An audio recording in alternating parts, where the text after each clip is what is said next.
नमस्कार, मैं हरप्रीत कौर अपने YouTube चैनल प्रीत के एहसास पर आप सभी सुनने वालों का हार्दिक अभिनंदन करती हूँ। दिन शुक्रवार की है कहानी हरप्रीत कौर की ज़ुबानी का अगला भाग। आज की कहानी एक नारी के अस्तित्व को लेकर, नारी के अस्तित्व पर सवाल उठाती है कहानी। चलिए फिर सुनते हैं आज की कहानी, जिसकी मुख्य पात्रा है रिया वर्मा। रिया, रात के 2 बज रहे हैं पर मुझे नींद नहीं आ रही। मन बहुत उदास है। एक बार पलटकर पति वीरेन की तरफ देखा तो वो बड़ी ही सुकून भरी नींद में सो रहे थे। एक बार तो देखकर मन कुछ घृणा से भर गया। पिछले कुछ दिनों में जो कुछ भी घटा है मेरे साथ, उसने मुझे सोचने पर मजबूर कर दिया। मेरा तो कोई अस्तित्व ही नहीं है। जिसने जैसा चाहा वैसा चलाया, और अब जैसा चाह रहे हैं वैसे ही सांचे में ढलने की कोशिश कर रहे हैं, और उसमें मेरे पति का योगदान सबसे ज़्यादा है। मैं रिया वर्मा अपने ससुराल की सबसे छोटी बहू हूँ। मेरे ससुराल में मेरी सास सरला जी, मेरे पति वीरेन और हमारा एक बेटा है। अब आते हैं असल मुद्दे पर। दरअसल अभी 1 महीने पहले मेरे पिता का आकस्मिक निधन हो गया। घर में माँ के अलावा कोई नहीं बचा। मैं अपने माता पिता की इकलौती संतान हूँ। मम्मी पापा बताते थे कि मेरे जन्म के 2 साल बाद एक बेटा हुआ था, पर वह 2 दिन से ज़्यादा नहीं जी पाया, और इससे ही मम्मी पापा ने अपनी नीति बांधकर मेरी परवरिश पर ही ध्यान दिया और दूसरे बच्चे की आस ही छोड़ दी। खैर, पिताजी की मृत्यु के बाद अब कई फैसले लेने थे। सबसे बड़ा ये फैसला कि माँ कहाँ रहेगी, क्योंकि माँ अब बिल्कुल अकेली हो चुकी थी। इसलिए मैं उन्हें अकेला छोड़ना नहीं चाहती थी, लेकिन ससुराल में माँ को लाने को भी कोई तैयार नहीं था। कारण, जब मेरे बेटे को जन्म दिया था उस समय मेरी माँ मेरे यहाँ 1 महीने के लिए आई थी। मेरी सास और मेरे पति ने तो उन्हें नौकरानी ही समझ लिया था। बेचारी माँ सुबह से रात तक काम ही लगी रहती थी, पर मजाल है कि दोनों माँ बेटे में से उनकी कोई मदद तो करा दे। लेकिन इस बारे में वीरेन को कोई चिंता नहीं थी, बल्कि वह तो दिन रात यही बातें करता रहता था कि प्रॉपर्टी का क्या करना है, क्योंकि उसे अच्छे से पता था कि माँ ने पूरा फैसला मेरे ऊपर डाल दिया है। लेकिन मैं तो यह देखकर हैरान थी कि ससुराल में तो मुझे कभी निर्णय लेने नहीं दिया जाता था।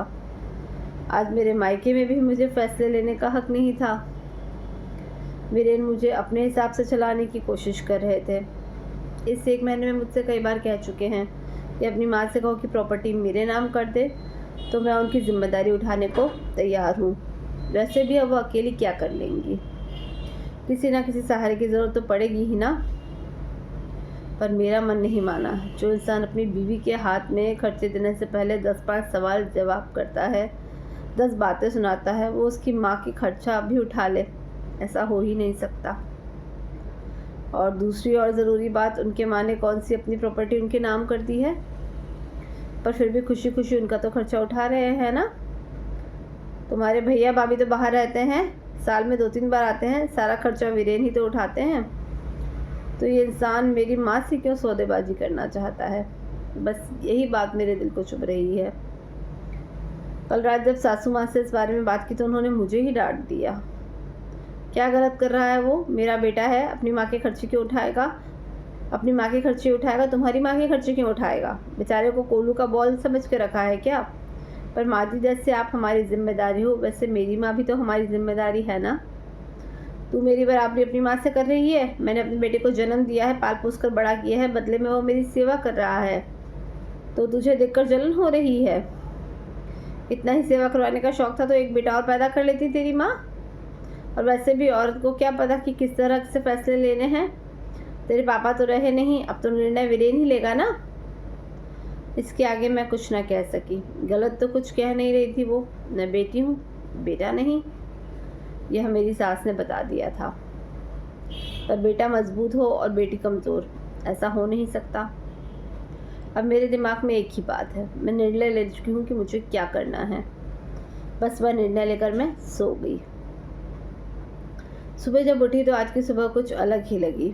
मैं जल्दी जल्दी घर के काम कर रही थी। मुझे देखकर मेरी सासू माँ वीरेन से बोली, आज बहू को कहीं जाना है क्या? बड़ी जल्दी जल्दी काम निपटा रही है। मुझे देखकर वीरेन ने कहा, कहीं जा रही हो क्या तुम? हाँ, माँ के पास जा रही हूँ। क्यों, तुमने पूछा भी नहीं? सोच रही हूँ कि वहाँ का घर बेच दूँ। बात मेरी सुनते ही वीरेन के चेहरे पर चमक आ गई। इससे पहले कि वीरेन कुछ कहता, मैंने कहा, सोच रही हूँ वहाँ की प्रॉपर्टी बेचकर यहाँ माँ के नाम एक छोटा सा मकान ले लूँ और बाकी पैसे माँ के नाम से अकाउंट में ट्रांसफ़र कर दूँ। माँ के खर्चों में काम आएंगे। माँ पास में रहेगी तो मैं भी उनसे आसानी से दिन में जाकर मिल लिया करूँगी, उन्हें संभाल लिया करूँगी। तुम्हारी इतनी हिम्मत कि तुम मेरे फैसले के ऊपर जाओ? देख रहा हूँ बहुत ज़्यादा बोलने लगी हो आजकल। मैं आपके फैसले से ऊपर कहाँ जा रही हूँ?